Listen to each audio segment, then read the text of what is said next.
باہر جاتے ہوئے عورت کو کپڑا, عبایا, چادر وغیرہ کتنا نکالنا چاہیے؟ دیکھیں, عورت کا جو پردہ ہے نا, ایک ہے بیسک پردہ, بنیادی, جو ہر عورت نے کرنا ہی کرنا ہے.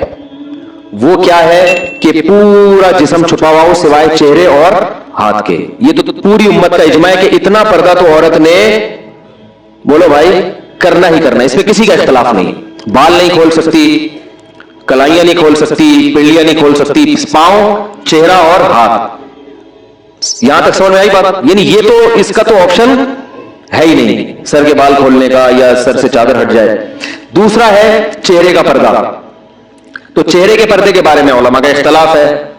امام ابو حنیفہ رحمہ اللہ کی رائے یہ کہ چہرے کا پردہ فرض نہیں ہے. امام شافعی اور امام احمد بن حنبل کی رائے یہ کہ چہرے کا پردہ بھی فرض ہے. بالکل ایسے ہی وہ کہتے ہیں اس میں بھی سرے سے کوئی آپشن عورت کے پاس ہے ہی نہیں. وہ چہرہ لازمی ہر قیمت پہ اس نے چھپانا ہے, اس میں گنجائش کا پہلو نہیں ہے. جیسے سر کے بال چھپانے ایسے چہرہ بھی چھپانا. امام حنیفہ کی جو اصل رائے ہے وہ یہی ہے کہ چہرے کا پردہ فرض نہیں ہے اصل کے اعتبار سے. تو چہرے کا پردہ جو فرض ہے وہ جہاں فتنے کا خوف ہوگا تو وہاں فرض ہوگا, جہاں فتنے کا خوف نہیں ہے وہاں فرض نہیں ہے. فتنے کا خوف ہو پھر بھی فرض نہیں ہے, ایسی کسی فقیہ کی رائے نہیں ہے. یہ قرآن مجید کی جو آیت ہے نا, یدرین علیہن من جلابیبہن, جب گھر سے باہر نکلو تو اپنے اوپر چادریں ڈال لیا کرو, تو ظاہر اس میں چہرہ بھی آئے گا.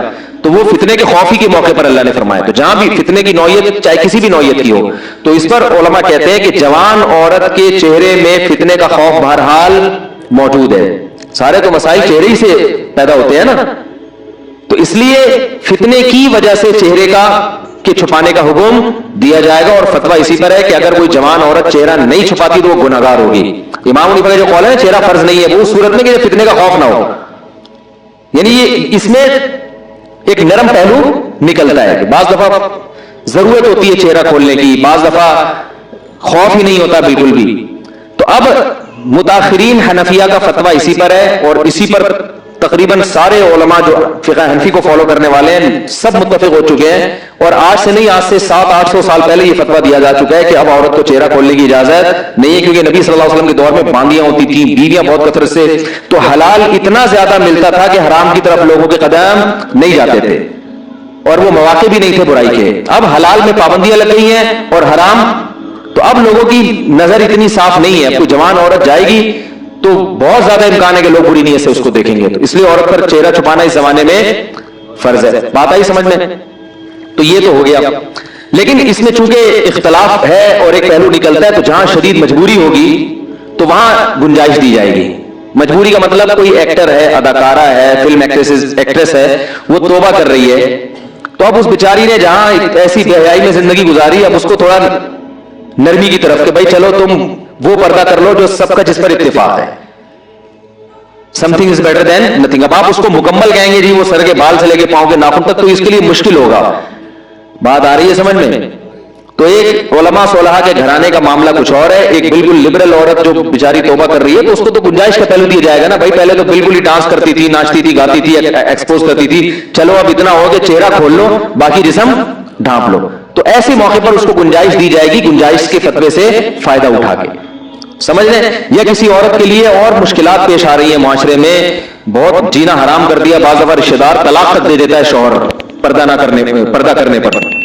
تو جہاں عورت کو یہ خطرہ ہو کہ میاں طلاق ہی دے دے گا, تو عزیمت تو یہ کہ لے لے طلاق. لیکن وہ خطرہ ہے کہ بھائی طلاق کے بعد میں کہاں جاؤں گی, کسی برائی میں نہ پڑ جاؤں, تو پھر ایسی صورت میں بھی اس عورت کو گنجائش دی جاتی ہے, بھائی مجبوری ہے, تمہارا شوہر نالائق ہے, زبردستی کر رہا ہے, تو چہرہ دیور کے سامنے ایسی مجبوری میں کھولنے کی گنجائش ہوگی. انشاءاللہ گناہ بیوی کو نہیں ہوگا, شوہر کو پھر بھی گناہ ہوگا کہ مجبور کیوں کر رہا ہے اس.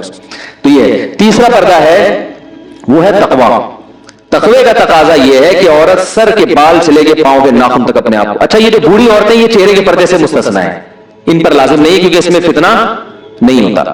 تو تقوی کا تقاضا یہ ہے کہ سر کے بال سے لے کے پاؤں کے ناخن تک اپنے آپ کو ڈھانپ لے, جیسے عرب عورتیں کرتی ہیں. دیکھو ہوگا دیندار عرب عورتیں, ہاتھوں میں دستانے ہوتے ہیں. بعض حضرات یہ بھی کہتے ہیں اتنا پردہ اسلام میں نہیں ہے, پورا جن بنا دیا اس کو, ایسا یہ غلط ہے. اسلام نے پردے کو اپریشیٹ کیا, جتنا زیادہ اپنی مرضی سے عورت پردہ کرے گی اتنا زیادہ پسندیدہ ہے. صحابیات میں مخدرات بھی ہوا کرتی تھی.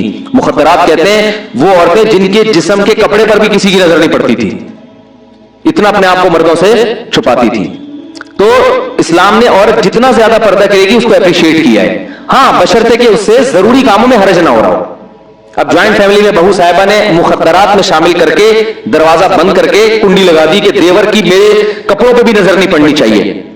تو یہ تقوی کی یہ مقام تو حاصل ہو گیا, لیکن روٹیاں کون پکائے گا بھائی, گھر کا کام کون کرے گا ہے, یا جو بھی گھر کے کام کاج ہے جو سب نے مل بانٹ کے کرنے ہیں وہ تو ایسے موقع پر اس کو کہا جائے گا چہرے کا پردہ کریں آپ. باقی جتنا پردہ کام کاج کے دوران اگر کچھ تھوڑی بہت کلائیاں کھل جاتی ہیں یا ہاتھ کھل جاتے ہیں وہ معاف ہیں. امام یوسف رحمہ اللہ سے صراحتاً منقول ہے کہ جوائنٹ فیملی میں اگر گھر چھوٹا ہو, عورت برتن دھوتے ہوئے اس کی کلائی کھل جائے اور دیور کی نظر کلائی پہ پڑ جائے تو انشاءاللہ گناہ نہیں ہوگا, کیونکہ اس سے بچنا بہت مشکل ہے نا. آستین پوری یوں کر کے وہ برتن دھوئے گی تو آستینیں گیلی ہوتی ہے, تھوڑا بہت اس کو آستینیں چڑھانی پڑتی ہے, احتیاط کے باوجود بعض دفعہ نظر پڑ جاتی ہے. ہمارے عزیز بھی فرمایا کرتے تھے عورت جوائنٹ فیملی میں پردہ کرے, چہرہ چھپائے, لیکن اگر بے احتیاطی میں چہرے پہ دیور کی نظر نہ چاہتے ہوئے غلطی سے پڑ جاتی ہے تو کوئی بات نہیں, معاف ہے. کیونکہ اب گھر میں رہتے ہوئے اتنی بے احتیاطی ہو جاتی ہے, اس میں زیادہ مسئلہ کھڑا کریں گے تو گھر کا ماحول خراب ہوتا ہے. تو پردہ کرے چہرے کا, لیکن اگر کبھی غلطی سے بے احتیاطی ہو جائے تو انشاءاللہ معافی ہے. لیکن میں آپ کو ایک بات بتاؤں, جو محتاط لوگ ہیں نا, ہمارے ایسے بہت سے اساتذہ ہیں جن کے گھروں میں کئی بھائی ہیں ماشاءاللہ, بیویاں بھی ساتھ رہتی ہیں, وہ کہتے ہیں 10 سال ہو گئے ہم جوائنٹ فیملی میں کبھی ہماری نظر اپنی بھابھی پہ نہیں پڑی. وہ بتاتے ہیں کہ غلطی سے بھی نہیں پڑی. تو تمیز اگر ایک دفعہ مارکیٹ میں آ جائے نا تو وہ ایسا غلطی سے بھی ہوتا نہیں, لیکن بہرحال ہو جائے تو معاف ہے. یار ہم تو 10 سال سے رہ رہے کبھی نظر بھی نہیں پڑی, اکٹھے رہ رہے ہیں نہیں پڑی. تو وجہ اس کی ہے کہ ان کو پتا ہوتا ہے بھائی بیگم آ رہی ہے یا بھابھی ہے, بھابھی آ رہی ہے تو نظر وہ خود ہی نیچے کر لیتے ہیں. بھائی ٹھیک ہے انہوں نے کھانا رکھا چلی گئی, نظر پہلے سے نیچے. جو جس کی نگاہیں خراب ہوتی ہے نا وہ پہلے دروازے پہ یوں کر کے دیکھ رہا ہوتا ہے, آنے دو پہلے دیکھوں گا میری بیگم ہے یا بھابھی آ رہی ہے, آنے دو. آئے گا اچھی طرح مطالعہ کرے گا, پھر کہے گا بھائی اسلام میں اچھا نہیں. اور جو تقوی والا آدمی ہوتا ہے وہ نظر ریچھ ہی کرتا ہے, وہ کہتا ہے اگر بیگم ہوگی تو خود ہی منہ سے بول دے گی نا کہ میں بیگم ہوں,